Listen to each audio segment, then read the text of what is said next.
Thank you all so much for taking some time to join us today for our final webinar of NACSAM 2018. We are really excited to be joined today by our colleague and friend, John Lowry, to have a discussion about classifying hate crimes under the Clery Act. My name is Laura. As Amy mentioned, I am the Senior Director of Programs here at Clery Center and have noticed in working with many of you on campuses throughout the past couple of years that with an unfortunate increase in perhaps not only the reporting but also occurrence of hate crimes on campuses, it's really important to gain some knowledge and understanding of the distinctions between hate crimes under the Clery Act and perhaps bias-related incidents that might violate an institutional policy but not be counted as a Clery Act hate crime, just for the purposes of educating yourselves and your campus community. And so we are really grateful to be joined by John today to hopefully help you better understand not only those distinctions, but then also an added layer of intersections between the First Amendment to get some clarity on what might be considered hate speech, if that is a thing, under the law at least, and then freedom of speech and how those actions could maybe intersect with possible classifications under the Clery Act or lack of. So I want to give John an opportunity to introduce himself as well, and then we'll walk through some preliminary information for the webinar. So take it away, John. Thanks, Laura. As she said, I'm John Lowry. I teach in and lead the graduate program in Student Affairs and Higher Education at Indiana University of Pennsylvania, where I've been since 2008. But have actually been working on a variety of projects with the Clery Center for much longer. I've worked with them as they work to develop their Clery Act training seminars and continue to work with those, and have worked with the Clery Center on a variety of projects over the past decade and a half, both presenting educational programs as well as developing training programs for the higher education community. Thanks for the opportunity to introduce myself, Laura. Of course, John. So just a few brief introductory pieces. Thank you for those of you that this is not your first webinar with us, but if it happens to be, we are Clery Center. We are a national nonprofit training organization founded by the parents of Jeanne Clery, who was a student at Lehigh University when in the spring of her first year in 1986 was tragically raped and murdered in her dorm room. And her parents were obviously devastated by that loss and wanted to make sure that they did everything they knew how to create some positive change as a result of their loss. And so in addition to working at the state and local level to develop legislation that ultimately turned into the federal law known as the Jeanne Clery Act, they also founded our organization. And we, just as the law, have evolved over the years and now really pride ourselves on a mission that is dedicated to working in partnership with colleges and universities to better understand the requirements of the Clery Act and how to apply them to each of your unique campus communities. Every year, National Campus Safety Awareness Month has been a month since 2008 in terms of being recognized by Congress. And we at Clery Center work to provide free professional development resources throughout the month to institutions that are around a variety of campus safety topics. But this year we really took to spending a lot more time focused on the Clery Act in particular, just because there were so many pieces of it that were coming up recently that we wanted to make sure we drew clarity for and added some support resources for. And our theme this year has been, what's your message? You know, at a time where students and parents and staff members are bombarded with messaging in all different types of platforms, we felt like it was a really good year to focus on thinking about how we communicate about campus safety in general, and then more specifically, how do we communicate about the work that we do to our campus community? Because, you know, at the end of the day, the Clery Act is written as a federal consumer protection law based on emphasizing transparency and accountability between institutions of higher education and their consumers, so students, staff, families. And so in that work, it's really important to be clear on what you're doing and why you're doing it. So all of the resources and webinars we have held this month have been focused on re-examining the messaging that you're already using and maybe thinking through what you could refresh or edit or change or applaud yourselves for doing well. And so we really want to make sure that this last webinar today also continues to reinforce that message. As Amy mentioned, we do have a website that houses all of our NACSAM materials for now the past 3 years. So it has resources from 2016, 2017, and this year on that website. So those resources and that website is accessible all year round. We know that campus safety work is an all year round commitment. It is not just something that we do in September, of course. So we wanted to highlight that that is the location where you will be able to view all the resources that we've provided this month as well as from the 2 past years, and where there will be links to all of the recorded webinars that have taken place this month. We really are also excited to start thinking about next year's theme and focus. So if you have any ideas about what we should be working on or what you would really appreciate us doing or contributing to in terms of a theme or focus, please do not hesitate to let us know. You can email us at info@clearycenter.org or my email address, legan@clearycenter.org, to let us know what thoughts you have or what areas you would love for us to tackle. Just as a quick reminder, these are some of the key resources we are always using or mentioning when we do any sort of a training. Obviously, the Clery Act is the statute, which is the law itself, and then the implementing regulations, which is that the Federal Register. The Handbook for Campus Safety and Security Reporting is linked in the web links pod, and that is a document that's published by the Department of Education to assist colleges in understanding how to implement the regulations. It is technically sub-regulatory guidance in that it is not the law itself, but it is very clearly stated in that document that this is what the Department of Education's Clery compliance team uses as a guide when they are evaluating campuses for their Clery compliance when they conduct a program review. So all of the recommendations within it are ones that we do highly recommend you take note of and make use of. WESTAT is a federal contractor that provides technical assistance on the Clery Act on behalf of the Department of Education, and that is their contact information on the screen there. While providing free technical assistance is a large part of the work that we do every day here at Clery Center, sometimes institutions call with a need for a specific answer that we are just not in a position to give in as affirmative a way as that institution would desire. And that simply is because, we are not the enforcement authority of the Clery Act. The Department of Education is. So if you're looking for that more formal answer or a more definitive, like this is definitely what we want you to do in terms of classifying a CSA or a piece of geography or a crime, we would recommend that you reach out to WESTAT. So even some questions that you might ask us today, we might refer to that resource, and that's why. And then lastly, ED program review findings are publicly available reports that are the results of Clery compliance reviews, and they can be found through the Federal Student Aid website. As the Clery Act is written as the Federal Consumer Protection Law, it is housed within the Federal Student Aid Office within the Department of Education, and within FSA there is a Clery compliance team, and that is who leads Clery compliance reviews or Clery program reviews. And so when they publish the results of those reviews, they publish them online, and you can easily find those reviews and read them yourself. But much of the teachings or knowledge that is housed within those reviews is what we use in guiding our trainings and our curriculum, because it's essentially free information. It is letting us know the trends that the department is noticing across the country in areas that are gaps for institutions when it comes to Clery compliance.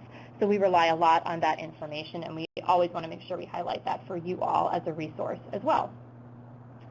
So today we're going to be spending some time reviewing how hate crimes are defined and classified under the Clery Act.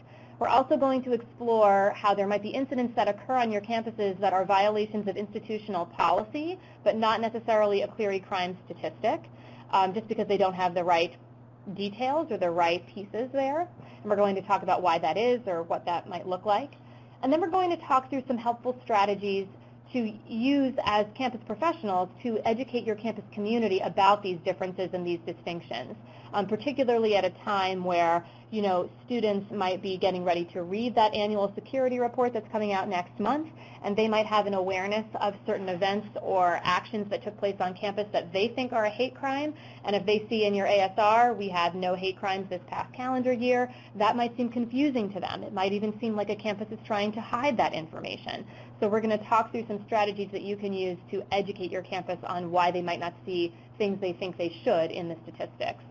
And then we're going to also share some messaging that we encourage you all to use to encourage reporting of all concerning bias-related incidents, because at the end of the day, representing a bias-related incident or a hate crime as a statistic in your ASR is the absolute least you could do to respond to that type of action.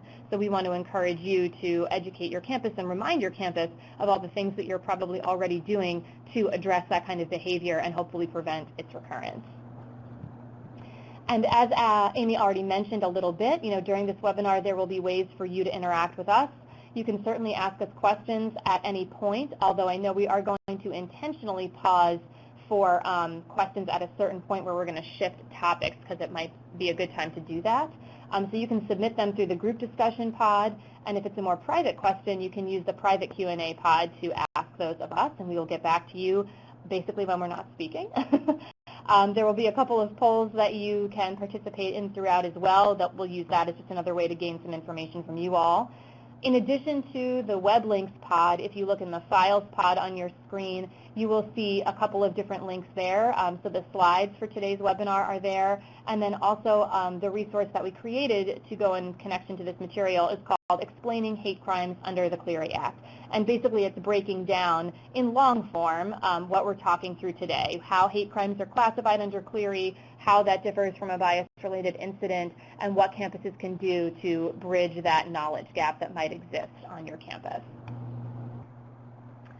So just a brief refresher on what we're even talking about when we say the Clery Act, for those of you that it might be your first time joining us. Again, the Clery Act is written as a federal consumer protection law, and it is enforced by the Clery compliance team within the Office of Federal Student Aid, which is a part of the Department of Education. The Clery Act names a group of individuals called a reporting authority, and that reporting authority is the campus security authorities, and then as well as local law enforcement. And those groups of individuals are responsible for sharing at their campus any crimes that are reported to them that are Clery crimes occurring within Clery geography, and they should report that information to the designated crime collection body at your campus. We always emphasize, though, that basically many campuses teach their CSAs to report any crimes that are shared to them and let the, responsibility of determining whether it is a Clery crime occurring within Clery geography for the folks on the back end. Local law enforcement, campuses are required to reach out to local law enforcement to see if any Clery crimes that occurred within Clery geography were reported directly to local law enforcement as opposed to the institution. So we just name both of those groups as the WHO, because that is where all your crime reporting information is coming from, basically. Clery Act geography is everybody's favorite topic, so it is pretty nuanced and specific to the Clery Act, but it is buildings or property that are identified within 4 different categories under the Clery Act as geography for which you are responsible for identifying and then reporting crimes that are reported to have occurred or taken place there. We will go over how that connects to Clery Statistics through this webinar, but the 4 categories of Clery geography are on-campus property, on-campus student housing, public property, and then non-campus property. For more information on Clery geography, we have a ton of resources on our main website as well as the NACSAM site, and we did do a webinar earlier this year as part of our Clery Today series that if you were interested in purchasing a recording of, we would be happy to give that to you. That was a paid webinar, but that did focus on some current questions around geography as well. Our YouTube channel also has many archived free webinars about Clery geography if that was something you'd be interested in accessing. And when we're talking about Clery, we like to break it down in terms of annual and ongoing obligations. Annually, institutions are responsible for publishing a document called the Annual Security Report. I'm sure none of you are aware of that document right now at this time of year, but it is due next Monday. So it includes statistics, Clery crime statistics specifically for the 3 previous calendar years at your institution, as well as a series of policy statements, which are summaries of existing campus safety policies at your institution. Additionally, campuses have to submit those statistics directly to the Department of Education through an online form or survey each year, and that deadline this year we believe is October 17th. In an ongoing capacity, institutions are constantly evaluating reports of crimes that come in, especially if they are Clery crimes occurring within Clery geography, to determine if they meet the threshold for being a serious or ongoing threat at your campus, in which case you would need to issue a timely warning to your campus community. Campuses are also always analyzing information about an emergency that might be occurring to determine if an emergency notification needs to be issued. If you have a public safety department or a campus police department, you are also maintaining a daily crime log in an annual capacity. Ongoing capacity, not annually. And then also you're always making sure that the rights and options for survivors of dating violence, domestic violence, sexual assault, and stalking are being ensured, especially as a result of the most recent amendments to the Clery Act, which are the Violence Against Women Act amendments to the Clery Act. And then lastly, again, as we said a few times now, the law is enforced by the U.S. Department of Education's Clery Compliance Team, which is housed within the Office of Federal Student Aid. So let's give you a chance to speak a little bit, right? So we would love to know exactly who is in the room today. It always helps for us to have a temperature check on the roles that are represented in our webinars.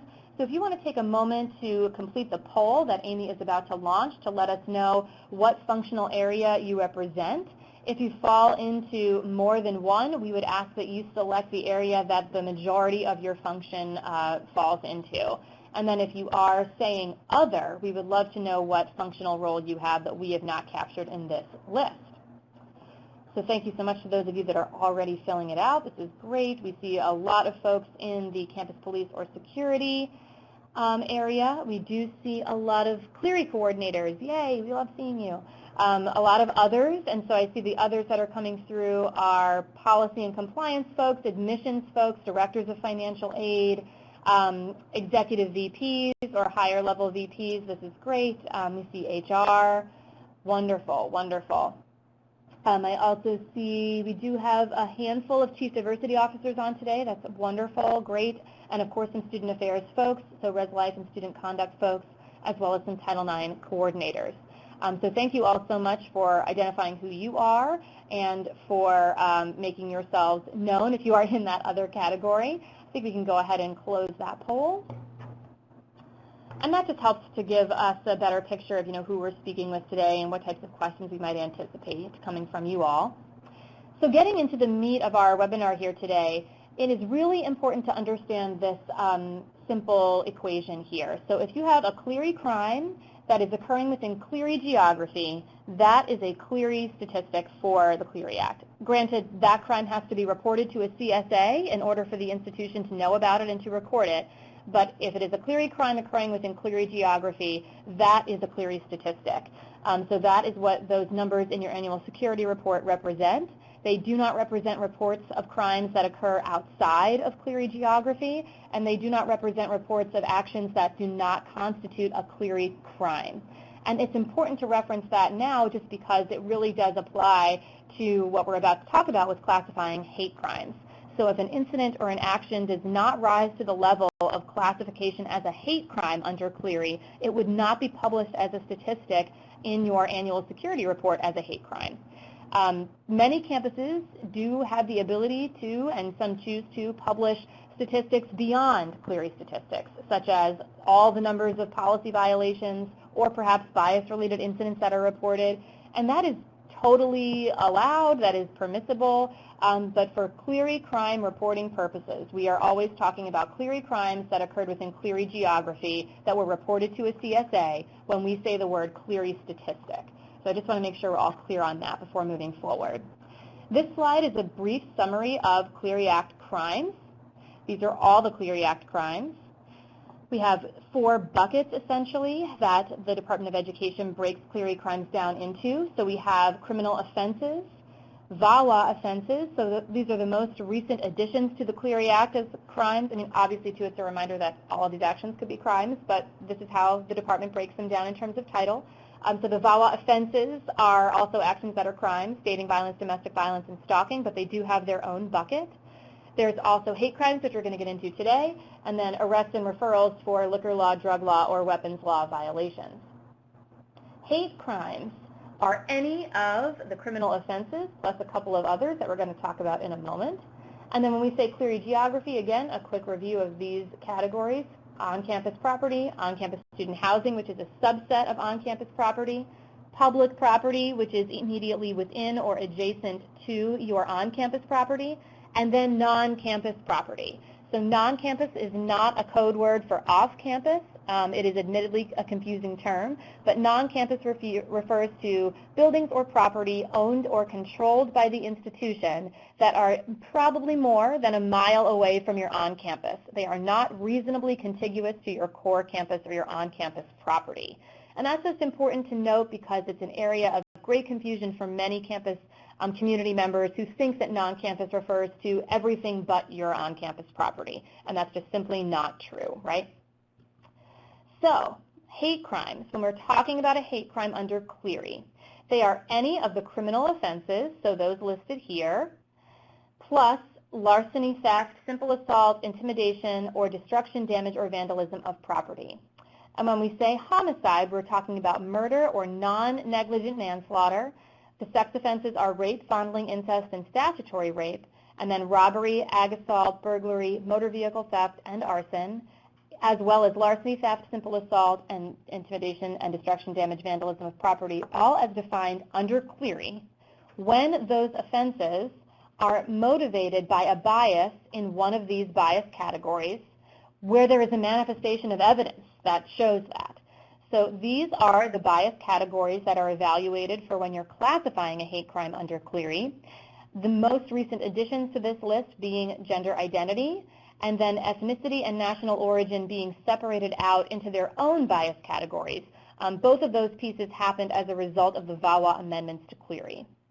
Each of these bias categories are defined under Clery as well, and it is helpful to note that much of the guidance for classifying hate crimes under Clery in the handbook and used by the Department of Education is pulled from the FBI's UCR hate crime guide. And that is referenced within the handbook itself, and it's also referenced on the handout that we've created, the Explaining Hate Crimes resource.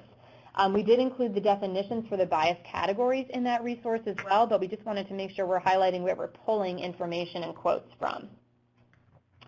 So just a quick case study for you before we get into a little bit more content.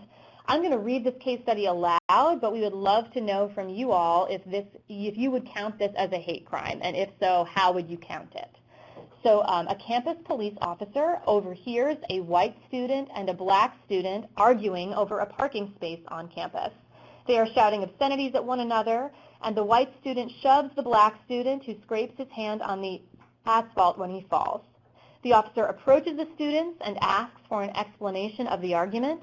The students tell him that one of them was driving toward the parking space first, but didn't use his turn signal to indicate he wanted to park there. The other student drove into the space not knowing that the first student had intended to park there. The officer did not find any evidence that the simple assault was motivated by bias. So if this was an incident that came up in your campus, would you count this incident as a hate crime? And if you would count it, how would you count it?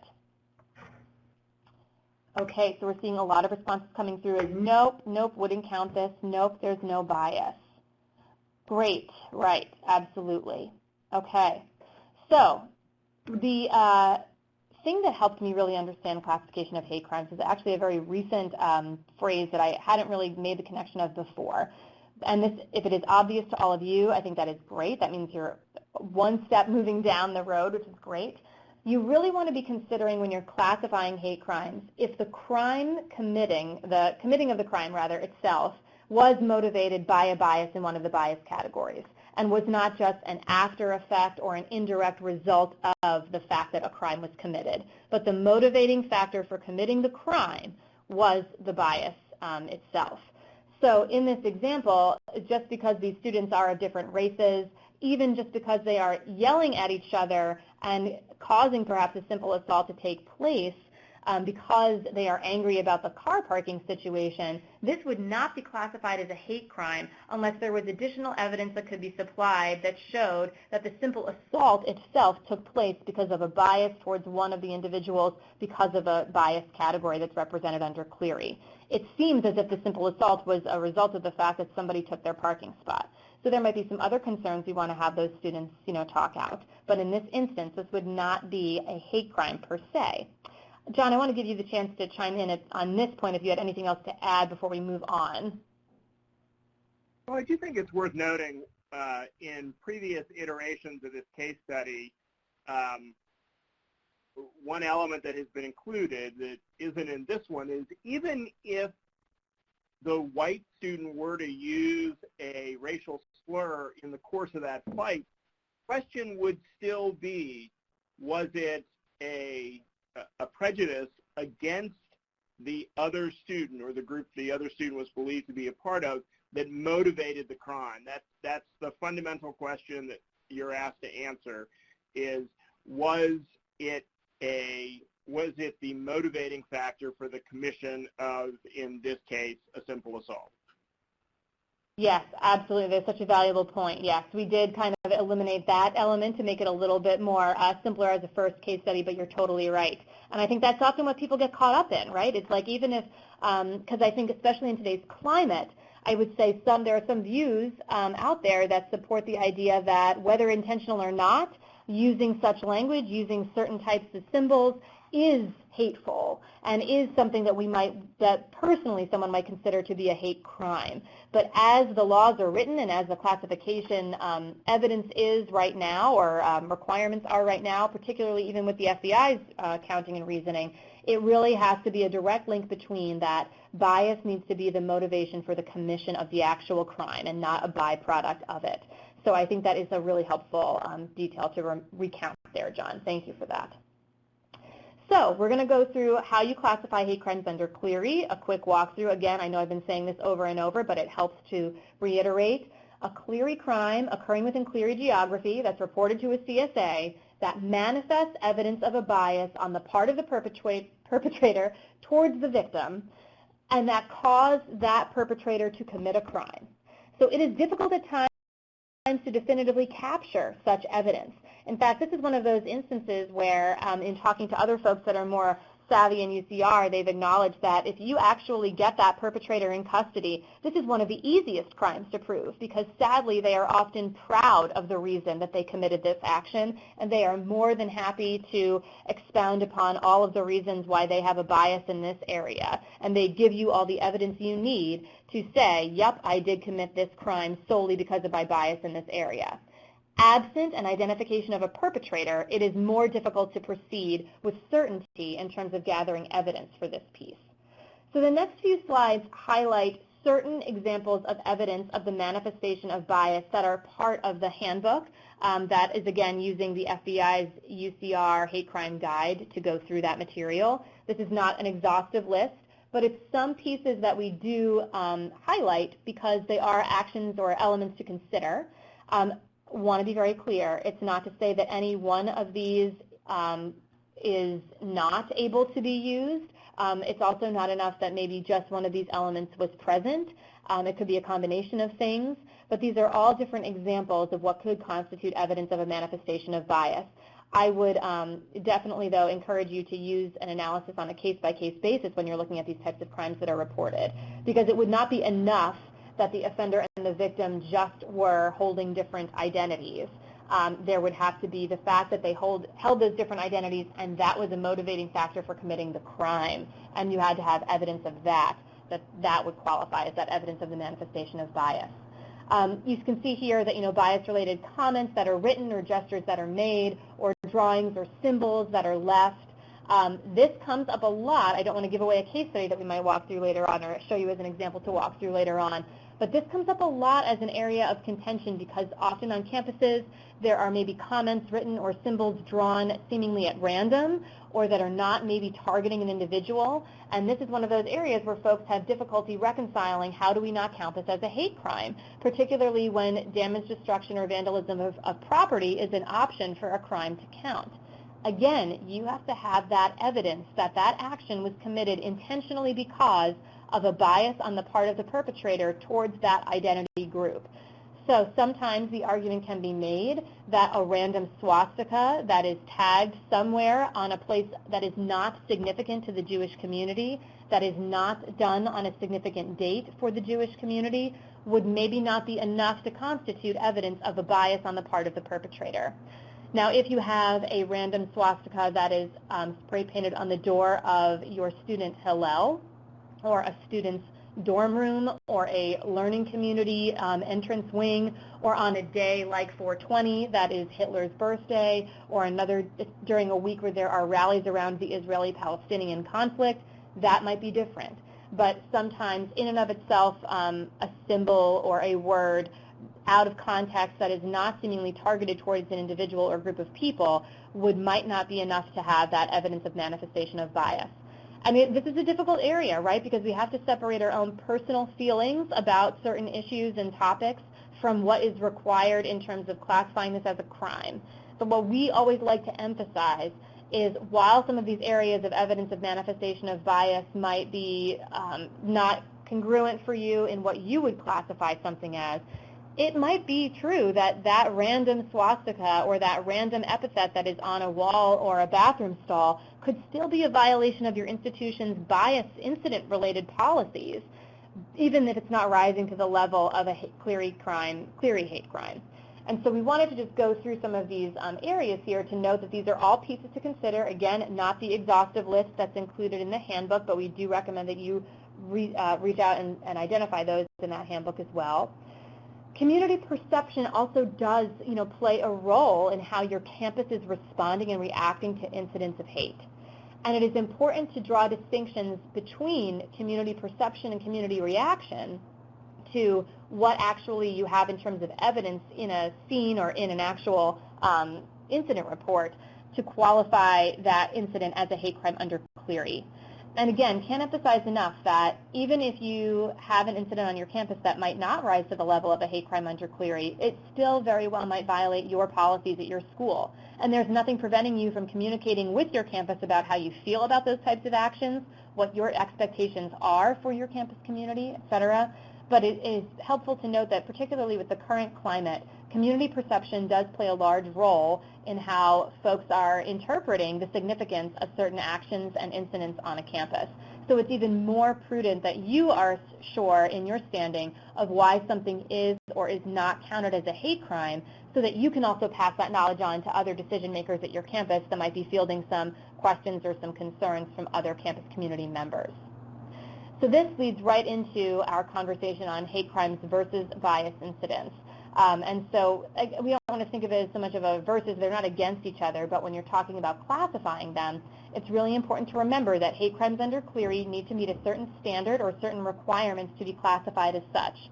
Again, they need to have evidence of that manifestation of bias. So sometimes those symbols or those words or those actions that are done are a first indicator, but taken alone or taken, without any explanation as to why it was put in a certain place might not be enough.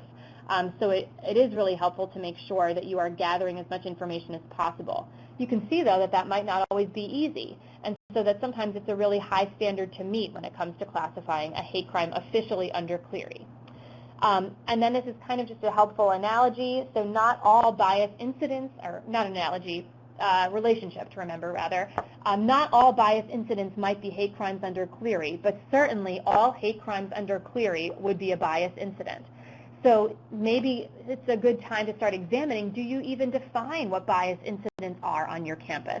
Do you have a bias incident response team, or do you have bias-related incident policies that you are incorporating into your campus code of conduct for either students or staff?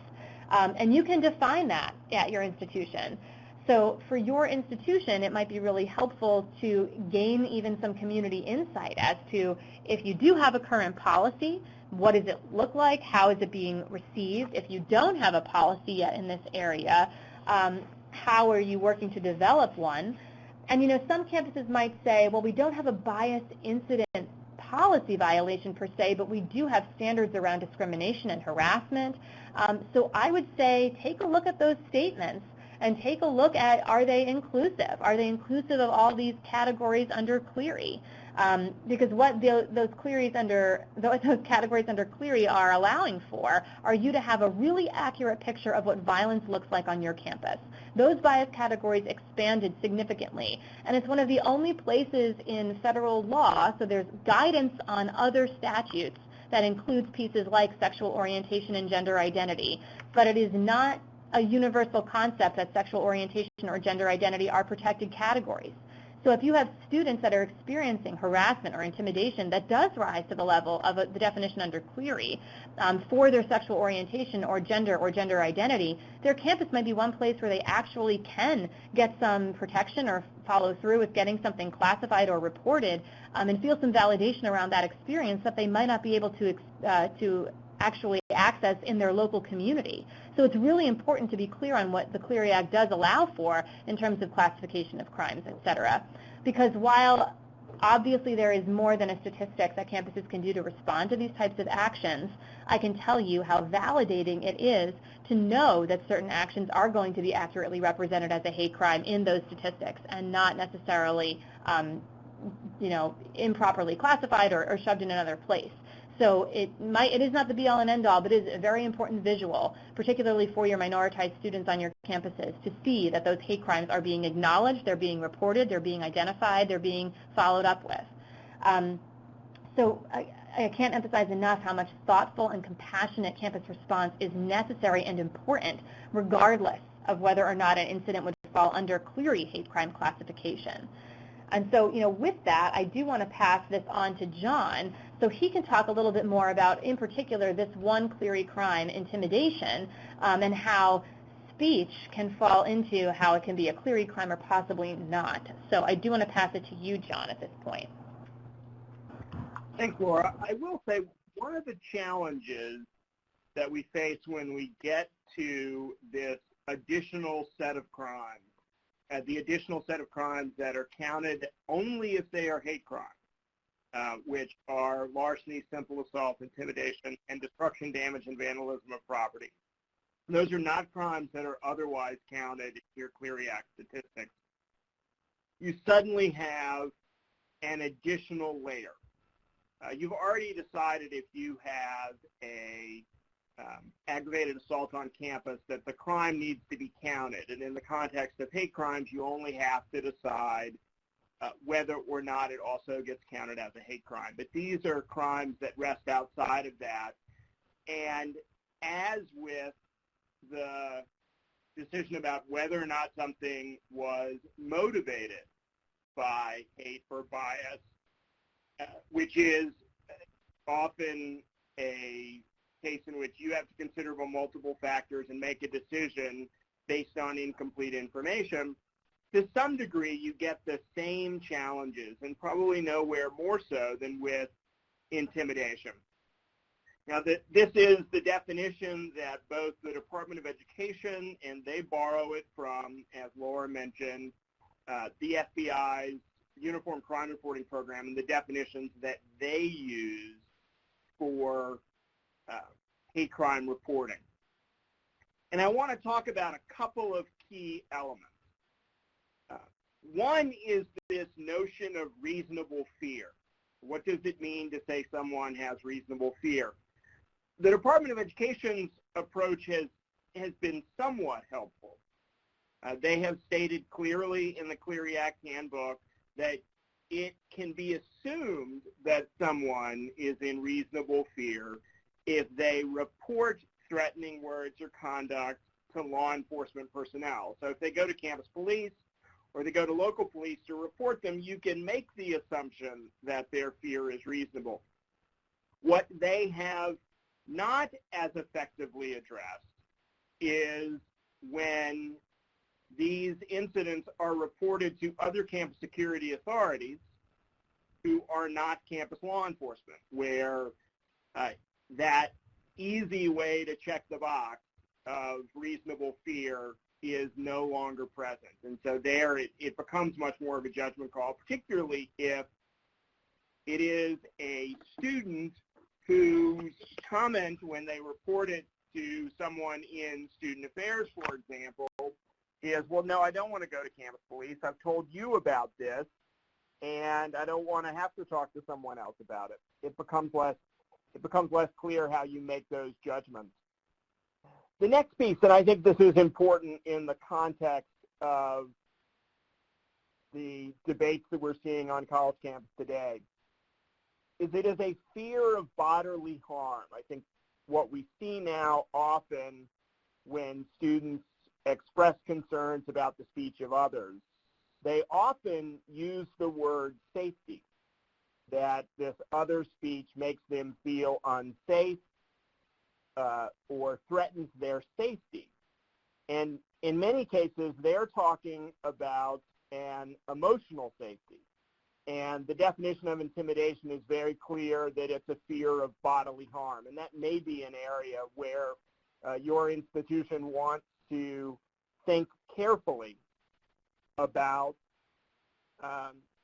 having a protocol where you ask questions about what the fear is that they're reporting, not just that they're reporting a fear, but getting some sense of it is a fear of bodily harm.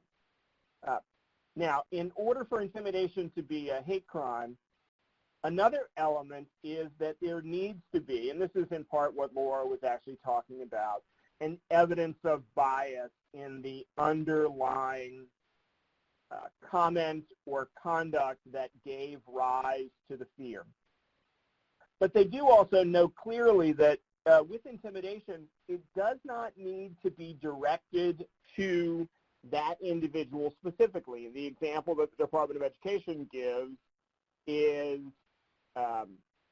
anti-gay threats that are written on a bathroom wall. And a student who sees those threats and reports to campus law enforcement that they are fearful of bodily harm because of these threats that have been communicated in this way, that the fact that that threat was not communicated in a face-to-face fashion doesn't change the fact that that's intimidation. The other element that the Department of Education has commented on that comes into play as well is when these statements are being made via technology, some form of cyber intimidation. What the Department of Education has said is in those cases where it is being communicated electronically, if the victim is receiving those threats by electronic means while they are within one of those Clery Act geography areas, that would be counted even if the sender, if known, and in many cases with particularly cyber intimidation, they aren't known, isn't actually on campus. The question is, was the person who is reporting the incident on campus or other Clery Act geography when this takes place? But inevitably in this area, the question that quickly comes up is, what about the First Amendment? And I would say, particularly given the standards that the Department of Education is using, I would not assume simply because you would count something in your Clery Act statistics as unlawful intimidation, that automatically means that that speech in question is not protected by the First Amendment. Because in this area, the Department of Education has created a fairly low bar to say, okay, if these things have happened, count this. And we do need to think about more broadly, particularly in public higher education, but not exclusively in public higher education, that what our obligations are under the First Amendment. Obviously, public institutions of higher education are bound by the First Amendment, but many private colleges and universities have contractual obligations because they have promised their students and other members of the campus community freedom of expression. So don't immediately tune out if you're not at a public institution of higher education. The immediate next question is, what other promises have we made to our students and other members of the campus community? And there can be little doubt that in the last several years, there have been significant debates, both on campus and in the broader community, about freedom of speech, the perception that college students today are less open and value less freedom of expression than previous generations. And we could debate another time whether or not that characterization is true, but at a minimum, I think we can all agree that there is far more discussion about this topic. So I want to actually talk for a few minutes about this broader First Amendment context within which particularly intimidation can be thought or understood. And we go back, actually, this is West Virginia versus Barnett is not a higher education case. It's a K through 12 case, but it's one of the times in which the Supreme Court spoke very forcefully, as forcefully as perhaps it ever has, about the importance of freedom of expression. Now, in this case, which involves Jehovah's Witnesses who are in the West Virginia school system, the West Virginia State Board of Education had passed a policy that required all students to participate in the Pledge of Allegiance at the start of the school day.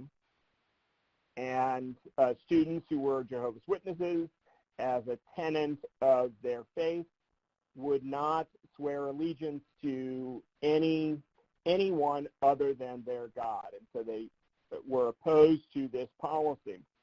And they sued, and ultimately before the Supreme Court won. And I think part of what the Supreme Court speaks to here is relevant in almost every setting where we talk about freedom of speech, and that is the concept that the freedom to disagree with one another that is protected by the First Amendment is not just about the things that don't matter. It's not just about whether or not my shirt is an appropriate color or not. It is, in fact, about, more importantly, those very large and significant issues. And so that's really why I wanted to point to this case. It's the Supreme Court speaking in some ways at its most forceful. The other issue that has come up very recently in the last few years actually dates back to a case called Terminello versus Chicago. Terminello, as was often the case in these cases, was a very unlikable figure. Terminello was a former Catholic priest. He was not a priest at the time that this was happening. He had left the Catholic Church, and he was wildly anti-Semitic. He repeatedly went around the country speaking about this massive Jewish communist conspiracy. And Terminello goes to Chicago to speak, and he's speaking to those who agree with him inside of the auditorium, and his opponents are outside. His opponents essentially riot, and the city police, when they see this riot, go inside and arrest Terminello, saying that he had incited the riot. And the Supreme Court overturned his conviction. And they said in part, the purpose of freedom of speech is in fact, in part, that it is to create a condition of unrest, to create dissatisfaction with conditions as they are, and even to stir people to anger. And the reason I mention that is part of what we have seen on campus in recent years are efforts by those who disagree with the speakers, often because they characterize the speakers as creating unsafe conditions on campus or making students unsafe, to actually disrupt those speakers and to prevent them from presenting on campus. And so you've got a situation where you already have students telling you, although I don't believe in the way that the definition of intimidation intended, that they are being made unsafe, because in this case they aren't raising risks about bodily harm. The last piece that I wanted, the last case that I wanted to mention, or one of the cases that I wanted to mention, was one from actually just down the road from me at State College Area School District. For me, this case is important and worth mentioning because of the fact that the decision was written by then Circuit Court Judge, now Supreme Court Justice Alito.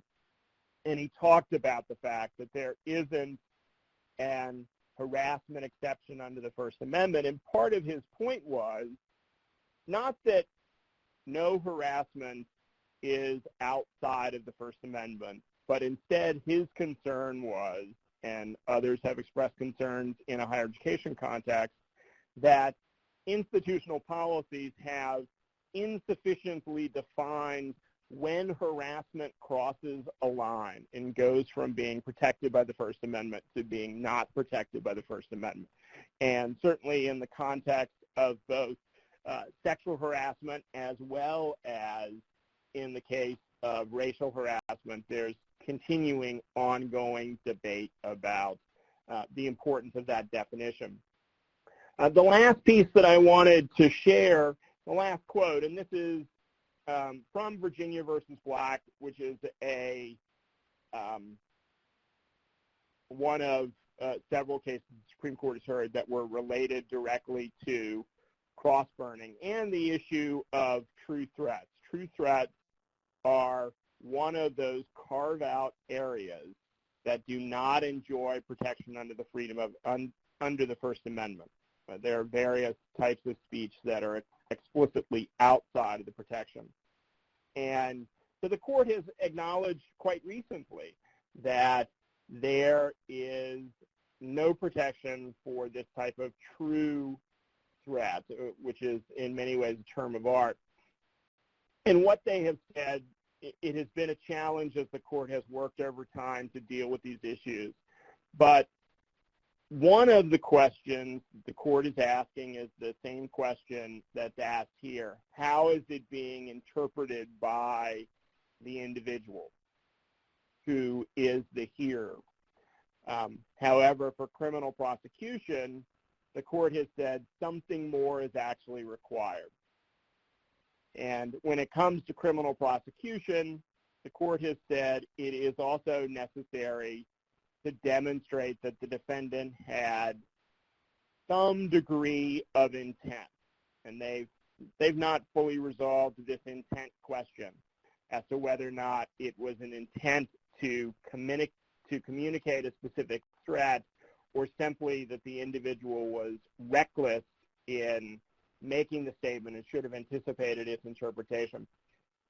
And for our purposes, that ongoing legal debate is far less important than acknowledging and understanding when people start to raise concerns that true threats are an area that rests outside of the protection of the First Amendment.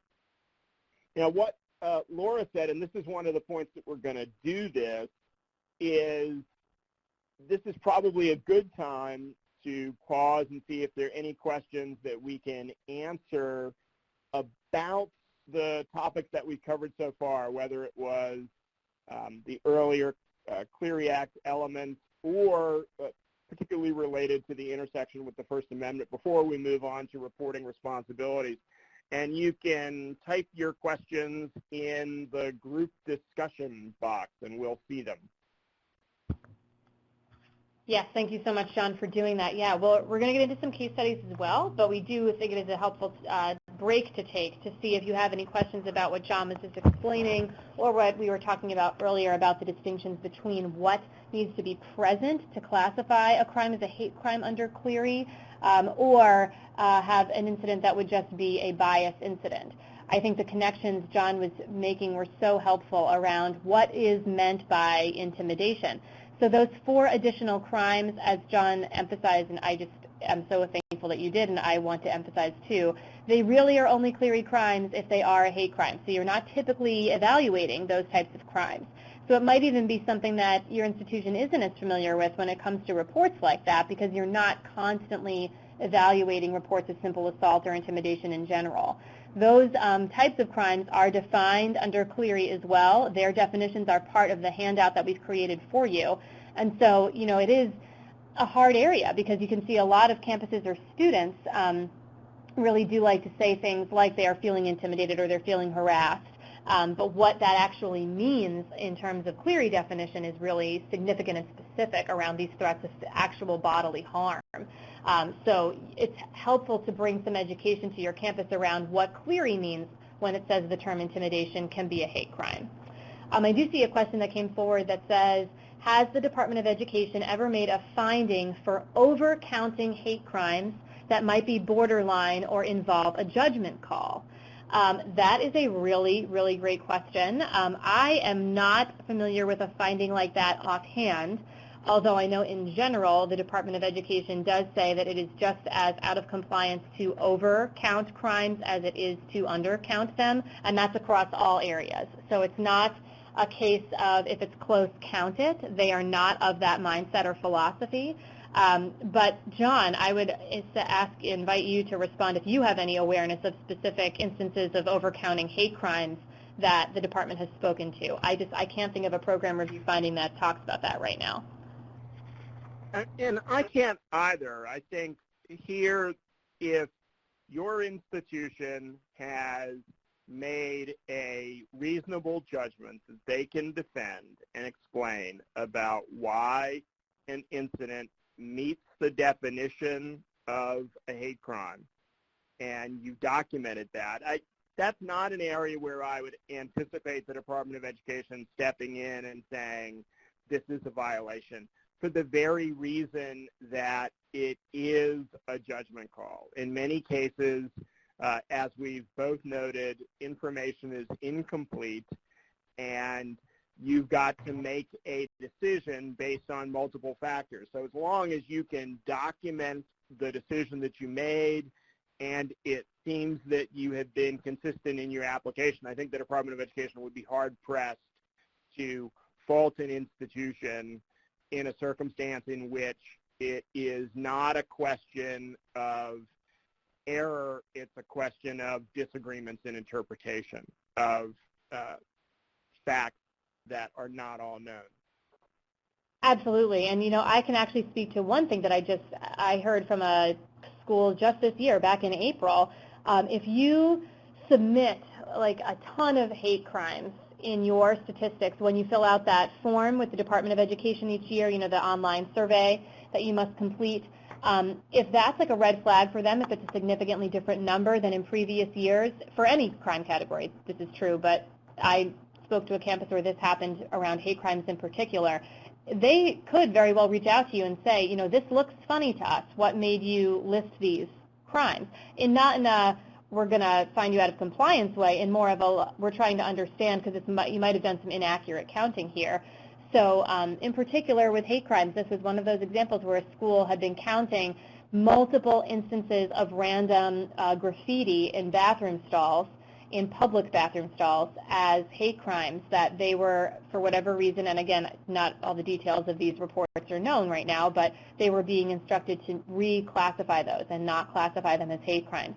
So perhaps with the information being disclosed, they were being told by someone from WestStat who runs that survey tool that you're not providing enough evidence of a manifestation of bias here, so make sure that the instructions were, we're changing it on our end. You should change this in your published ASR and in your statistics.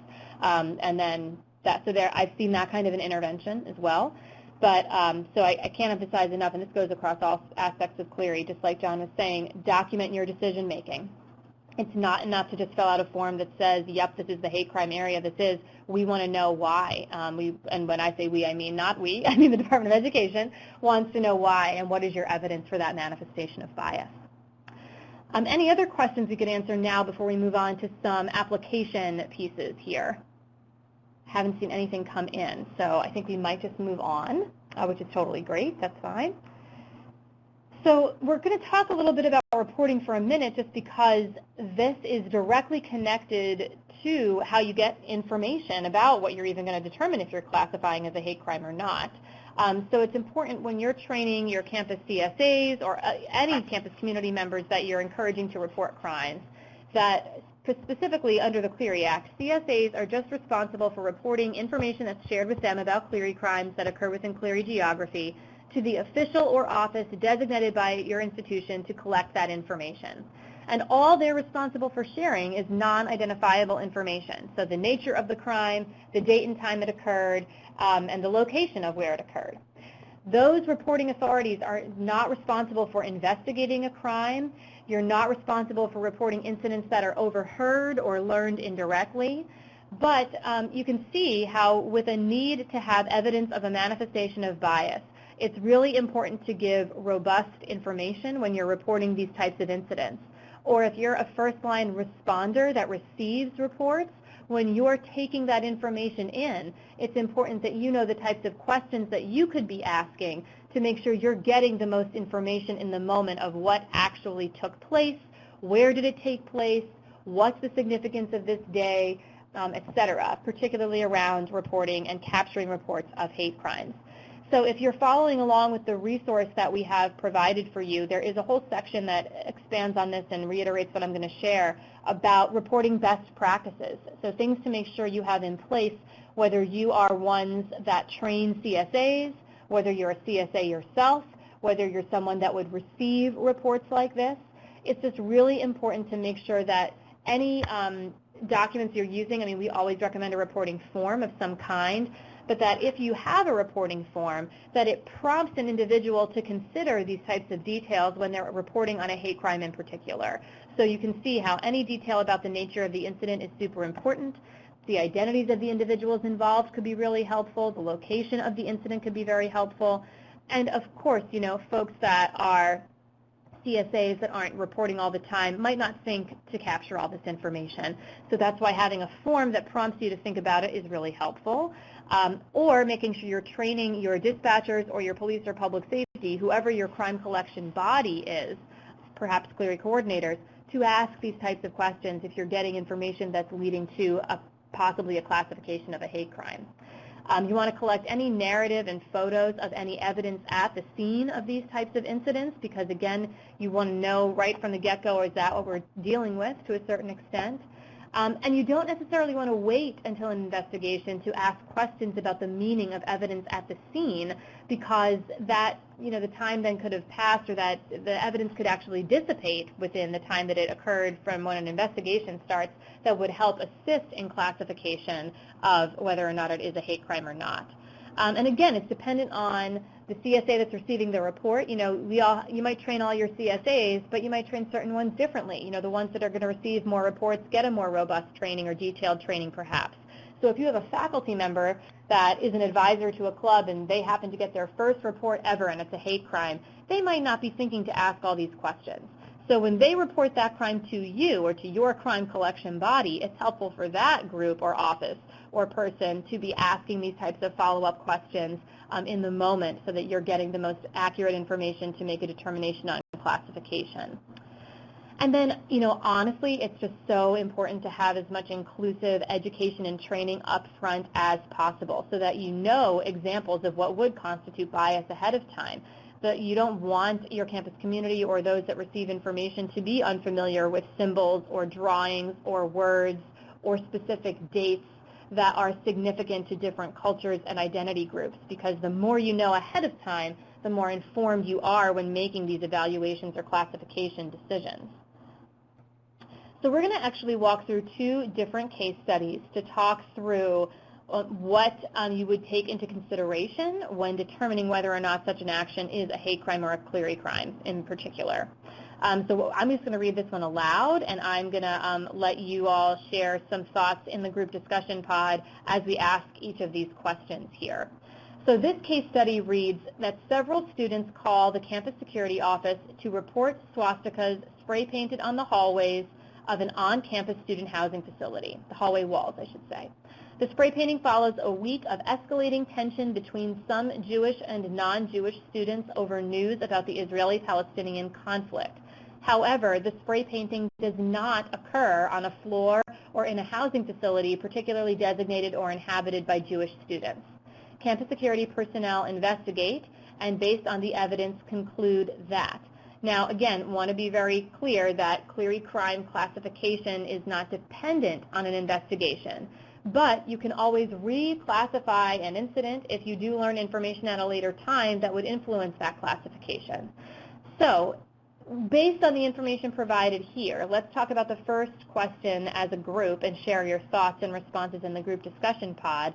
Is this incident a hate crime under Clery? And let's see what folks think.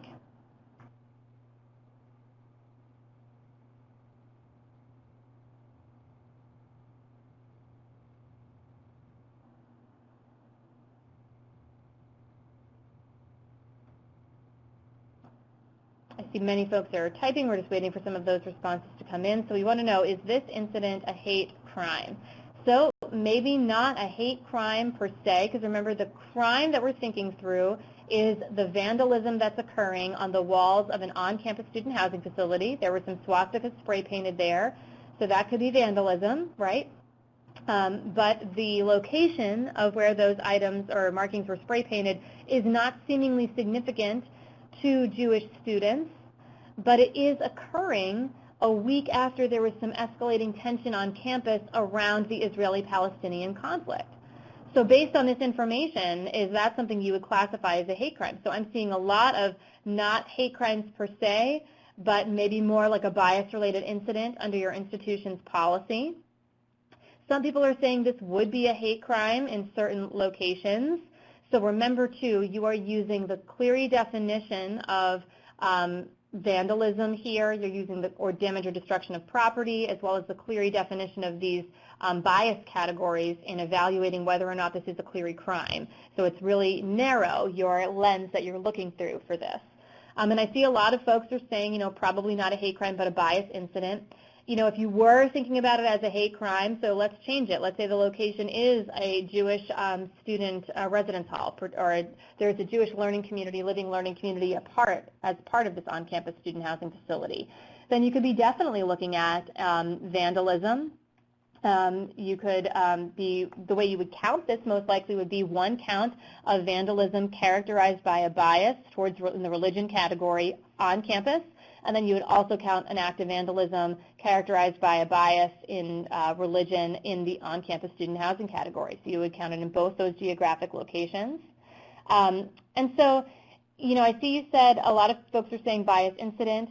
What information did you use here to conclude that it wasn't necessarily a hate crime? I know I gave you some pieces, but I want to hear what you're thinking around anything else that you would use language-wise to describe why this isn't a hate crime under Clery.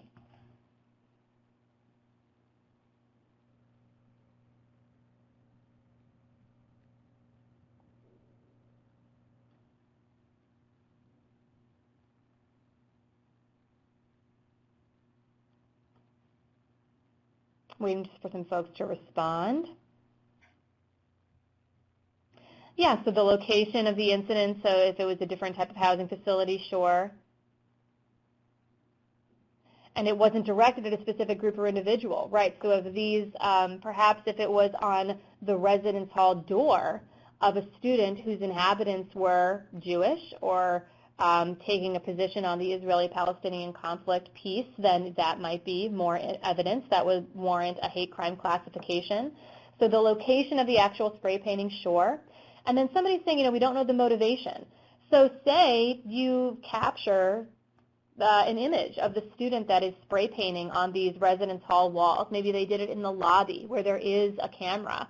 And you bring that student in, and then they start to vocalize, yeah, exactly why I did this was because of the Israeli-Palestinian conflict, and I think it's ridiculous, and I think expresses a further bias towards Jewish students on campus.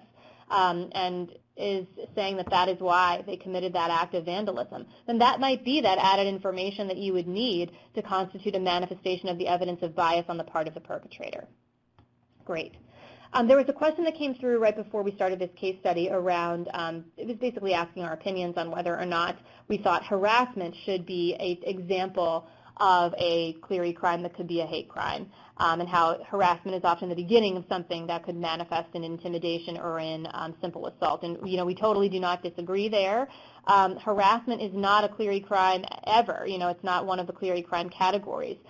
So that possibly could be something that is part of Clery in the future. We don't know that. That's never really been addressed right now. It has been an area that folks have identified as one that is lacking, and that it isn't a Clery crime category.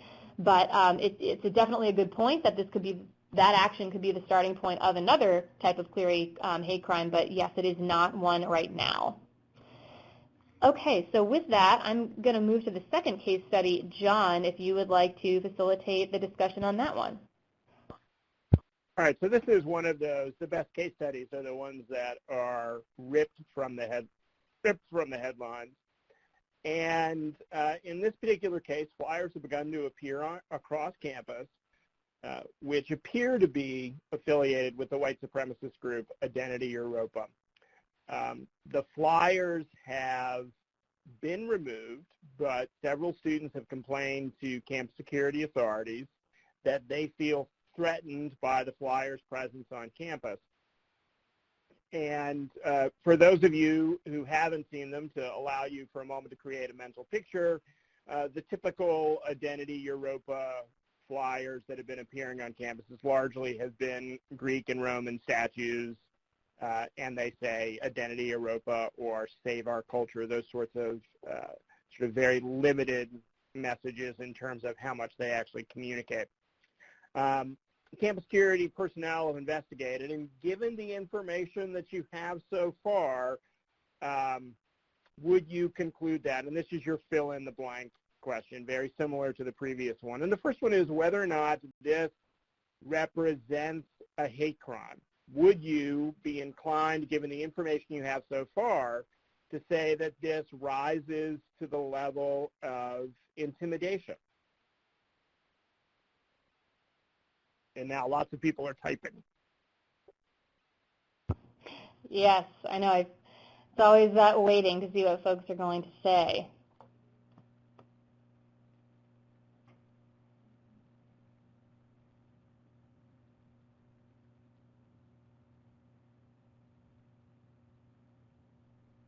I do think the comment about the content of the flyer is where there are circumstances in which the flyer in and of itself does not in any reasonable interpretation make a threat.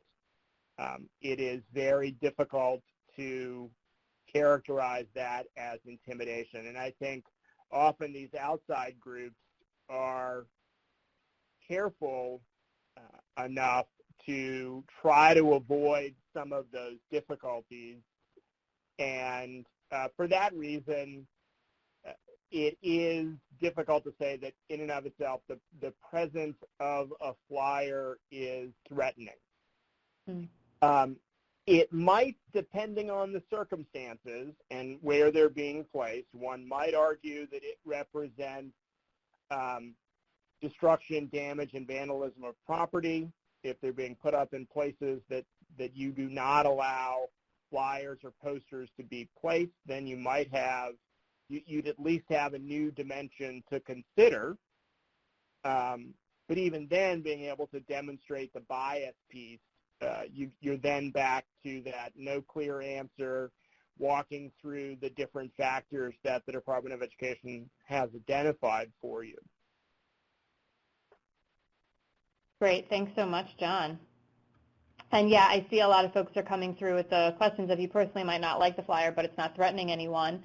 And yeah, additionally, so if those flyers used more, specific language threatening to harm people, then you definitely could have a different situation on your hands, and that would be the determining factor, really. So great. Thank you so much for participating in some answers to those case studies. I hope those were helpful for you all. So when we're thinking through, action steps and moving forward, this is also a section of that Explaining Hate Crimes resource that we've provided for you. But what can campuses do here? What part of my job is answering TA questions or technical assistance questions on Clery all the time, or even fielding calls from student reporters. And I can't tell you how many questions I've received in the last year from students about understanding why their campuses weren't publishing statistics on hate crimes when they knew that actions took place that they felt were a hate crime.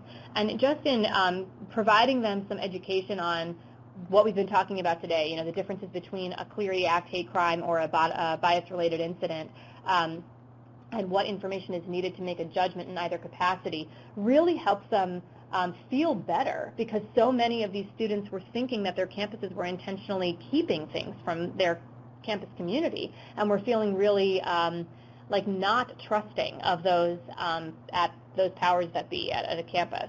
And so just to provide them a little bit more calm, I think would be so helpful for you all, too, as you're trying to express why you do the safety work that you do, why you put out the messages that you do, why you send out an alert or why you don't, or why you classify an incident a certain way or why you don't. So anything that you can do to encourage that kind of ongoing transparent communication between your administration and then your student body or staff at your campus, I think goes a long way to demonstrating the care that you have for making sure everyone is on the same page and understanding what is being talked about. You really want to make sure that you're also demonstrating that commitment to getting timely reports about these types of incidents that are comprehensive and fully describe the nature of these incidents. So the more that you are proactive in explaining what values and actions coincide with those values at your campus, what your campus is about, and what it would do to prevent any types of hate crimes occurring, really does also go a long way. Anything that would be valuable here would actually really support this idea that your campus is a community. It is a place where you're going to have differences of opinion. You're going to have people that interpret actions different ways, but there is a line and there is a certain place at which you would not tolerate certain behavior. I think there's also sometimes an undue burden placed on diversity or cultural offices to do all of the education around instances that could result in a bias-related incident classification or a hate crime, and we really want to alleviate and redistribute that burden, because it's not just about diversity offices, it's not just about a conduct office, it's not just about a campus safety office, it's all those offices working together to make sure that campuses are clear on what your policies are, what examples of what behavior would violate that policy, and then what types of incidents would qualify for classification in a certain way. And so that really does require a dedicated commitment to education, and whether that is holding open forums or publishing materials or conducting presentations or sending out letters or emails, all of those things are valuable to do to make sure that your campus knows that this is something that's important and that this is something that everybody cares about. So we hope that this resource that we've created, yes, it does have a lot of words on it, but we hope it's a helpful way that you can use this to distribute information to your colleagues or your campus community about these types of differences, and why it's important to acknowledge that even if it's not a Clery hate crime, it's still something that we respond to and care about. And if you're not seeing it show up in our statistics, it's not because we're trying to hide information from you, it's just because it might not rise to a certain degree or a certain level. It's also not to say that it's not important if it doesn't rise to that level. And so we really encourage all sorts of cultural proficiency training across campus departments in this area, especially for those responding to or investigating or adjudicating any sort of hate crime or bias incident, but also for those that are making these reports, because you want them to know, again, what would be significant to share in terms of details or not. So as much as you can do to provide that sort of training in these areas really would be valuable in increasing campus awareness and understanding about these types of concerns. And so once again, we have this document that is linked here that highlights different aspects of what we've been talking about today and explains hate crimes under the Clery Act in particular and how they intersect with bias-related incidents in particular. And we hope that you found that as a helpful tool today. But we do have some time at the end here that we want to reserve for any questions that you have for either myself or John about the topics we've been talking about today. So we will take some time to answer those questions that I see are coming in right now.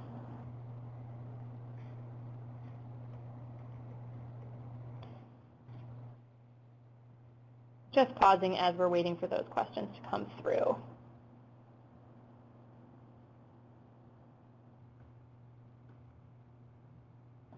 I see there's some questions here that are asking what are some additional ideas of building campus trust.